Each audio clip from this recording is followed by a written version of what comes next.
Welcome to the Ambank BizClub show. Today we have a special guest. We have Ganesh Bangah in the house. Ganesh, excited to have you, Executive Chairman of Commercial Asia and also the founder of MOL. Tell us a bit about yourself. Tell us a bit of background. How did you end up in this space? Oh dear, that's a long story. Okay, I started we have my about first 2 minutes. So. I started my first business MOL when I was 20 years old, right? And 20 years old? Yes. Actually, I was working in a cyber cafe before that.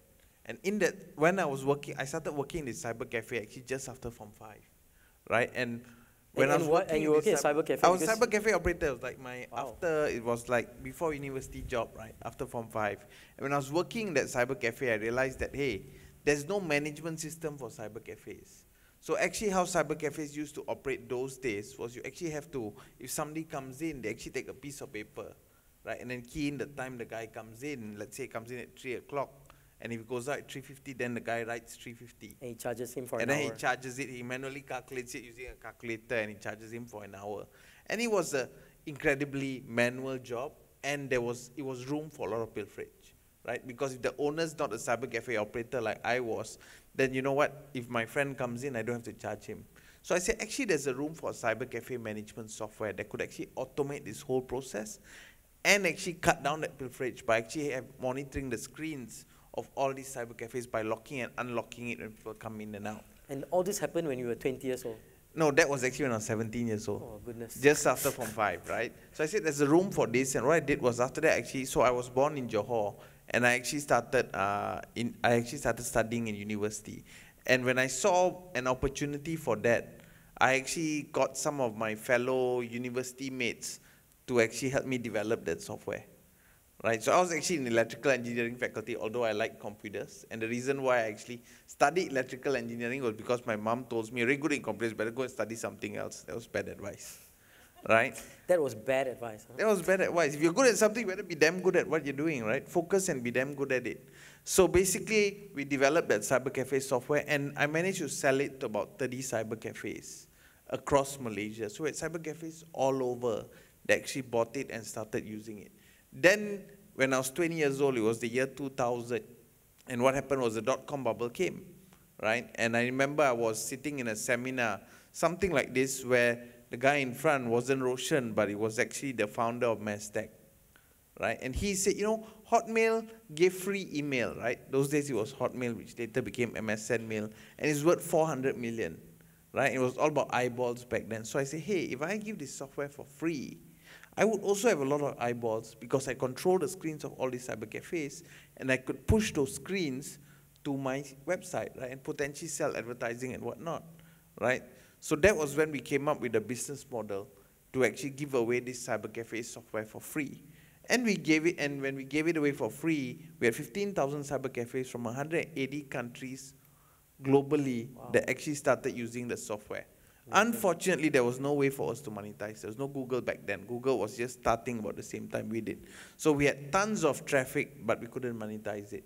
So then we actually came up with a payment system where users could actually pay cash at these cyber cafes for their online transactions, right? And that was called MOL Points, right? And what happened then was people were actually, there was this, and then after we launched that, we realized that, hey, what could people pay in these cyber cafes for? People were not buying online. Unlike today, there was no the logistics of that day was not as good as today, right? So we had solved the payment issue. So our idea was people could pay in these cyber cafes, then product could be delivered to the cyber cafes. But nobody was buying online because nobody had the confidence in getting the products on time. And so we were stuck again. We were like, what product can we sell? Then we started selling telco reloads, right? The Digi Maxis Celcom. So we started selling for, I think, Digi and then Celcom. And we managed to get some traction there. But then what happened, we're like everybody else. Everybody sells telco reloads. What's so special about us? And then what happened was I went to this cyber cafe in Subang, I still remember, right? And this cyber cafe was full. People were playing this one particular game, and it was a game called Hell Breath. Hell Breath. Hell Breath. Okay. H-E-L, single L, breath, right? It was a Korean game, and it was free. And I was like, how come this game is free here? Then they said, oh, the model in Korea for online games was it would be free to play until they start charging, right? Okay. And they charge a subscription fee after a couple of months. And I said, oh, if I could get this game, which everybody's playing this cyber cafe, and make it exclusive to MOL points, then I think when they start charging, all these users become MOL points users. And so I went to Korea, actually got the license for this game, and actually came back and then made it exclusive to MOL points. And the moment we actually made it exclusive to MOL points, so like when I was selling telco reloads, my sales per day was something like, I think 1,000 or 2,000 ringgit a day. But the moment I got Health Breath and it went pay to play, it actually jumped to about 20, 30,000 ringgit a day, right? And that was the first time I saw a jump. Unfortunately, the Korean developers couldn't handle the kind of load they were getting actually from Malaysia, right? And their servers didn't do so well. So I actually paid 100,000 US for Health Breath, but I never recovered completely that money. But what happened is my business model after that changed and said, I'm not going to license games anymore and make them exclusive. I'm just going to become a platform that other games could come on. And that's how you became a gaming sort of Yes, platform. and that's how it became an online game payment system, right? Online games were the use case, and by the time I listed the company on the NASDAQ, we actually 25% of emerging market payment volume actually went through our platform. Oh, Game payment volume actually went through the platform. Yeah. And how did Friendster come about? Okay, Friendster actually came about in 2010, right? So what happened was, actually 2008. In 2008, we had about, have you heard of this terminology called product market fit? Yes. Right? So product market fit is when you know you have traction and you can grow and Absolutely. scale. Yep. In Malaysia, generally, that's about R1 million in revenue a year. To me, if you have R1 million in revenue in Malaysia a year, you have a product market fit. So we actually hit that much later, not in 2000, but we hit that in about 2008. So in 2008, we had R1 million in revenue, and that generally comes from about 200,000 users, 6% of which spend like 150 ringgit a month. By that time, it was actually R1 million a month in revenue, something like that, right? So, but after you take our net, it's R1 million a year because our net was about 10% or something. So what happened was, so I think it was a large internet company that started with a Y. I can't mention its name. That actually came. They were recently acquired, by the way, right? They actually came to Malaysia. And they had 200 million users in Southeast Asia, and they couldn't find a way to monetize. And they wanted to acquire us because they said, hey, if 5% of users spend, you have 200,000 users, if 5% spend 150 ringgit a month, if we could get 1% of our 200 million to spend even 10 ringgit a month, that's a lot of money, right? So why don't we acquire you and then merge that into our payment system and we roll it out? So we say, okay, that's fine, but you know, we may not want to sell our company. We'll sell you 50% and keep the balance 50% and see how things go, grow together. They said, no, we want to buy 100%. So it's like, the only reason why you want to buy 100% is because you believe so much in this business that you don't want to share it with us moving forward. And they said yes. And you turned them down. So we turned them down. Then Wow. I went to Alexa, which is the traffic ranking engine that actually ranks the top websites, most popular websites in Southeast Asia. And I went and searched who was the most popular site after this particular Y site. And this site was 1212 with a social networking site. That social networking site was Friendster. So Google didn't exist at that time. Google existed, but was like below 10. Facebook was below 10. It was this site and Friendster. And so I dropped an email to Friendster and said, hey, we're from Southeast Asia. We've got payment channels. We've got content. We know how to monetize. We don't mind doing a commercial deal, an acquisition, a joint venture, or even an acquisition. They never replied my mail. Right? Because at that time, I think people in the valley didn't know where Malaysia is, maybe. Yeah, they still don't know, I think. No, they know. Oh, they do, huh? Actually, today, I'm proud to say that Malaysia is quite well known in the whole ecosystem, I would say technology, digital ecosystem globally. Okay. Right? We are quite well recognized today, but I would say 8 years ago, no. Okay. Right? So they didn't respond to you they at never all? replied me. 2-3 years later, a friend of mine actually invested through his venture capital fund. He had a Vietnamese venture capital fund, and he actually invested in Friendster, and they appointed an Australian CEO, and because he thought Australia was part of Southeast Asia, right? And And then they realized, hey, we got to monetize, we got to find a payment system that works, we got to launch content. And they looked all around the world for the best payment system that suits them and decided to appoint us. Right? And then 6 months later, the board of Friendster comes down to Manila, which is their home base. And actually, I think they drive by the airport, and before they even start their board meeting, they say, we got to sell this company. We'll never be able to make money from the people here. So they appointed a banker to sell the company, and we entered in the process to buy it, and we ended up buying it. Yeah. So and so was that the right thing to do on hindsight now that was there any key lessons that you learned from this whole Friendster experience? Well, at that time, people were saying I was crazy, right? I remember after announcing I was buying it, I said, hi, my name is Ganesh, I'm the CEO of MOL. Why are you so crazy? Yeah? That was the kind of response I used to get from people I meet at the bar after that. But we knew what we were buying, right? We knew what we were getting into. We knew we were buying Friendster for 3 reasons. One of the biggest challenges MOL, or for that matter, any Malaysian company had in the technology industry globally was recognition. And that was my problem when I bought Friendster itself, right? They don't reply my mails. So nobody knew who I was. But buying Friendster, suddenly people say, hey, there's this guy in Malaysia. Malaysia is something I got to look at, right? So we bought it for the Friendster brand. So, and that actually enabled us to open any door we wanted in the valley after that. So after I bought Friendster, I could open doors in Facebook, its biggest competitor. I could open doors in Zynga and enter into partnerships with them. It's because we bought Friendster, we managed to enter in partnerships with Zynga, Blizzard, and all the big game publishers, right? Right.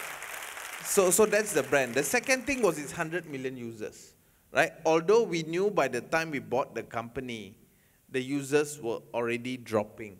But we knew that, there are ways where you can leverage on the user base, not to build a Friendster business, but to also build the MOL business.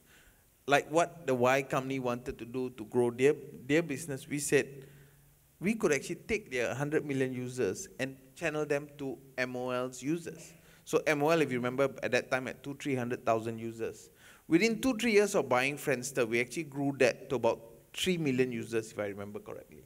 So we actually grew our user base 10 times, and we still had like 5% of users spending 150 ringgit a month.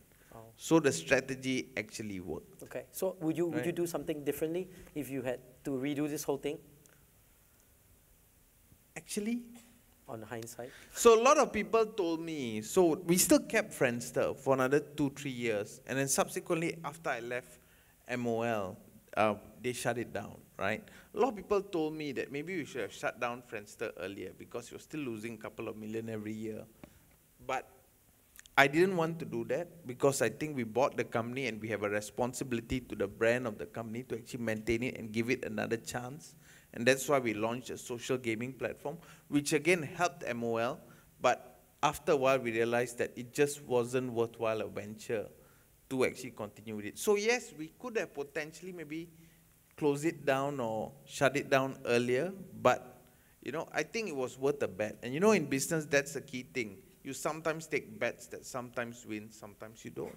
You know what I mean? As long as you can afford to make the bet. And in the end, financially also we made money because the patents of Friendster had substantial value, and we actually sold those patents to another social network and got shares in that social network, which, in the end gave us a return of 3 times back our original cost of investment. So potentially we actually got Friendster for free, right? So we actually within 6 months we got back our cost of investment, and we kept those shares till today.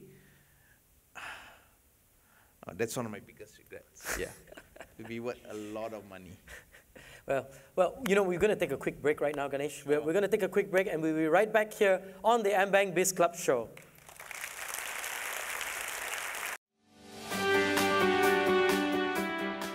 Welcome back to the second segment. We are with Ganesh Bangah, the Executive Chairman of Commerce Asia. Ganesh, we were talking a little bit about your early experience with MOL and how you set it up, and then Friendster came along.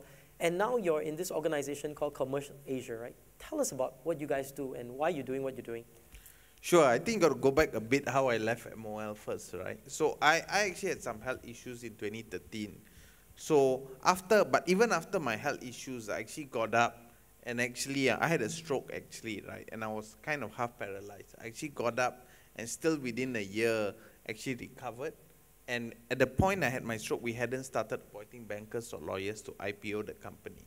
So I actually got up and started the whole IPO process. And within a year, I actually listed the company on the NASDAQ. So imagine I had to recover, start walking again, start moving again, and then actually go do 2 whirlwind tours around the world. So you know when you list a company on the NASDAQ, you do an international IPO, you need to fly. It's 2 whirlwind tours around the world. I did that, and then listed the company within a year of my stroke.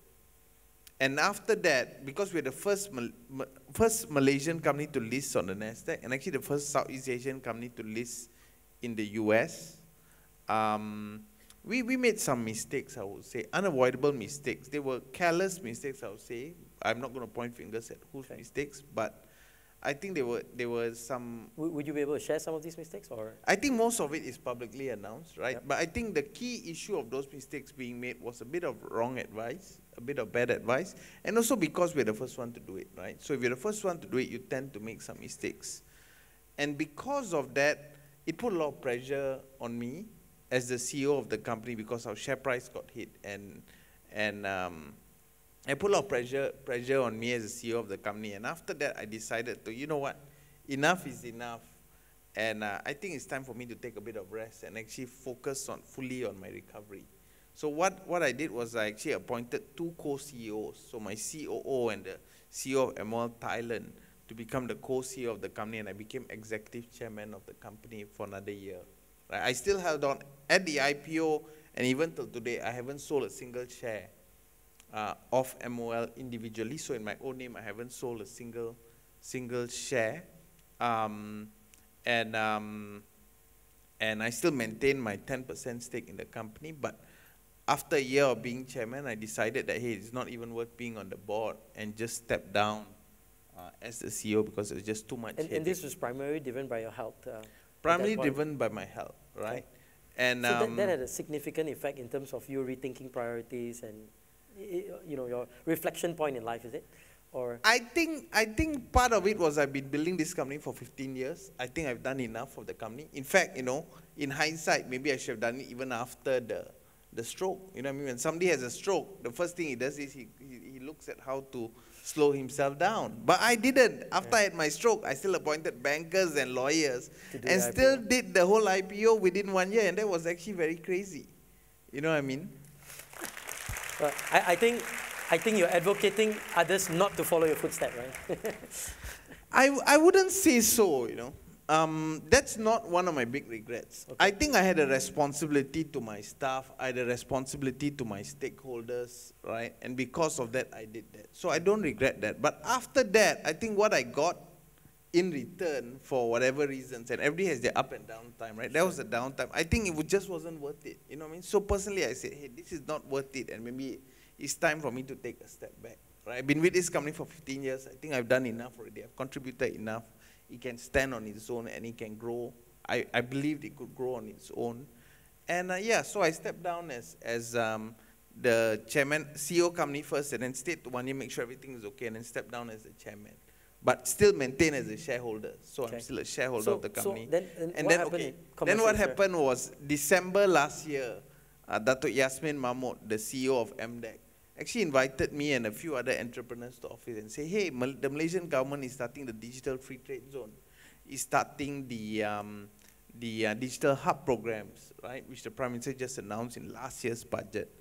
And we want to see what you can do to try to help the country to make sure that our SMEs actually can get on board to selling online.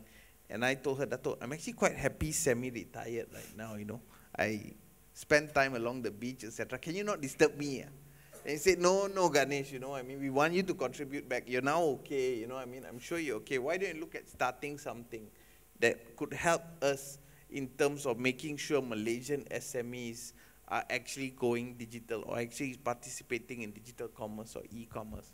So I said, okay, let me think about it. Then in February, I actually I was mentoring for Google at their accelerator in the Valley. And I went there and I went to meet a lot of my old friends. So I had friends from SoftBank, I had friends from Facebook. A lot of my old friends say, hey, I'm not doing much. What do you guys think? Some of my BC friends, what do you guys think I should do? They say, oh, maybe you should look at seeing how you could help some of the later stage companies, because very few people actually help them. So I said, okay, let me go back and think about it. At the same time, I actually found some accelerators there, growth accelerators, and I talked to them. Then I came back and I started crystallizing the Commerce.Asia business model. And the Commerce.Asia business model basically has 3 legs. The first leg basically is we invest into enablers, right? Now we call it commerce technology enablers. So for the layman out there, you want to sell online, you generally think of 2 things. You think of one, you're either a merchant or you sell on market. You're a merchant, people that sell online, and your marketplace where you sell online, Lazada, 11th Street, Lelong, right? Now there's actually another group of people which people sometimes don't know about, and these are the people that help merchants sell online. So if you want to sell online, you need to sign up logistic partners, payment gateways, web stores. That's a lot of work, right? And you need a whole team just to evaluate these guys. Who's the best guy? And so I realized that challenge. And so we invest into enablers, the people that help merchants sell online. We have an acceleration program that helps them grow, right, which I'm actually bringing from the Valley and launching the first quarter of next year. And then I combine the technologies of these enablers to provide a one-stop solution to merchants. Wow, excellent. So if you're a merchant, you can come to us. My head of the department that handles this actually is the head of e-commerce, used to be the head of e-commerce for Royal Selangor. And she will come to you and she'll basically say, we'll handle it end-to-end for you. So you come to us, we'll list you on 4 or 5 marketplaces, we'll get you payment gateways, we'll handle everything for you. You just have your product ready. Okay. So that's the third leg, which we call enterprise. And speaking about companies, I mean, one of the challenges for many companies is to go digital, right? I mean, what advice would you impart to folks that are trying their best to transition into the digital space, yet are struggling? I mean, what advice would you impart to them? Okay, there are 2 ways to do things, right? There's 2 ways to go digital. One is you get a team of people, right? Or somebody that can actually advise you to do that. You either have it internally or externally. I highly don't recommend that you go to vendors. So if you want to sell online, the knee-jerk reaction is go to Lazada and say, how can I sell online? Lazada is going to ask you to sell it on their platform, which is in their best interest, not in your best interest. Absolutely. You either have to have somebody that can handle it for you, or you have an internal team to handle it. A lot of people start getting their kids, right, especially SMEs, to actually handle their online businesses. My experience on that is it generally doesn't work. You know what I mean? You need to hire people that have done it before, or get partners, neutral partners, that can help you do it. You know what I mean? Because there's a lot of work in terms of doing it, and don't just listen to vendors. Okay, you know, there's a bunch of SME CEOs here. If you could impart one advice to them, right, as business owners, you know, these are businesses that are trying to scale themselves. You know, they reach $2-3 million, then they're stuck, right? They want to get to 10, or they're 10, they want to get to 100. You know, what sort of advice would you impart to them? I think strategy is important, right? So I'm a big believer in Sun Tzu. Right? Sun Tzu's, if you see some of Sun Tzu's quotes, in summary is, if you have the right strategy, you will do well, even if your execution is 50%. Right? But if you have the wrong strategy, even if your execution is 150%, you will fail. So I think you really need the right strategy to grow. And that needs a lot of brainstorming among your team and working out that strategy.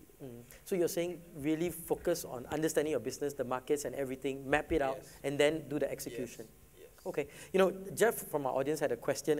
You know, he wanted to know, let's say I fail in a business, you know, and how do I motivate myself? How do I enable all these failed experiences to translate into a positive outcome in the future? You know, what should I be thinking and doing? I think every business, whether successful or unsuccessful, has its assets. And you need to recognize what those assets are. Look at those assets. Look at what of those assets you can take and actually turn into something actually that can be valuable, right? Rubbish for one person can actually be a goal for another. So you need to look at what is the assets of that company. Could be even a liability, could even be an asset, right? Friendster, for example, right? There were a lot of assets in the company that didn't mean much to the owners of that company. But for MOL, their community had some value for us, right? So you need to recognize there's assets, go in and take those assets and really fully maximize those assets for your business. benefit. Okay, so really look at, there's always hidden gems in every business. Figure out what those gems are and leverage it fully. That's right. Okay, and final question, you know, I know a lot of people will look and you say, wow, Ganesh Bangah, you made it. You've got a company listed in NASDAQ. You're one of the most prominent, you know, probably technopreneurs in the country, or maybe not, maybe even in Asia. And I'm a young graduate that just graduated from university. I'm coming out. I want to be like Ganesh. I want to be just like you, right? What sort of advice would you impart to this young person that's coming out to the world and wanting to be like you? Well, I think the first thing, if you're already graduated, you can't be like me. I dropped out of college. Okay, you're another one of those. Okay, for a young person coming out to the world, what advice would you give them? So I think the key thing for you to succeed in whatever you do is have the right strategy and perseverance. Right? A lot of times people do have the right strategy, but they don't persevere. Right? I think strategy, perseverance, and hard work is key to success. And so I'll have to add your name in. So there's Bill Gates, Steve Jobs, and then there's Ganesh Bangah, the guys that didn't graduate from university but are great entrepreneurs. You know, Ganesh, one final thing, you know, if you could impart one sentence, just in one sentence, one of the biggest lessons that you've learned, you know, whether it's from your stroke or whether it's from your time in MOL or whether it's, you know, now, what sort of key insight would you like to impart to the crowd? You know, there's so many things like cryptocurrency. Again, there's too many questions to ask you at this point in time, but if you could impart one insight that the audience should be thinking about, should be wary about, what is that one key insight that you'd like to impart? There's so many, but I'm going to choose one Pick for one or this, two, yeah. this audience, right? I think one of the things that SME owners, and I think the crowd here is SME owners, have to one of the things they need to do to actually grow to the next level is actually start listening and surrounding themselves with good professionals, right? You need to, as you grow, you need good lawyers, you need good accountants, right? And this to me is the biggest challenge that SMEs or Malaysian businesses face. A lot of Malaysian businesses don't listen to their professionals. I have to admit, sometimes when I was an entrepreneur 4 or 5 years ago, I also don't listen to professionals, because professionals tend to tell you what you cannot do. Entrepreneurs tend to want to do what can be done. You know what I mean? But you need a balance, right? You need to sometimes listen to your professionals. And I think you need to start surrounding yourself with professionals. And professionals here are not just accountants, not just lawyers, even doctors are professionals. So you need to surround yourselves with good professionals that can actually help you grow, right? Because professionals are a very key part of your team. With that, Ganesh, thank you very much. It's been an absolute pleasure speaking with you here. Thank you, thank you. We've been talking to Ganesh Bangah here on the Ambank BizClub show.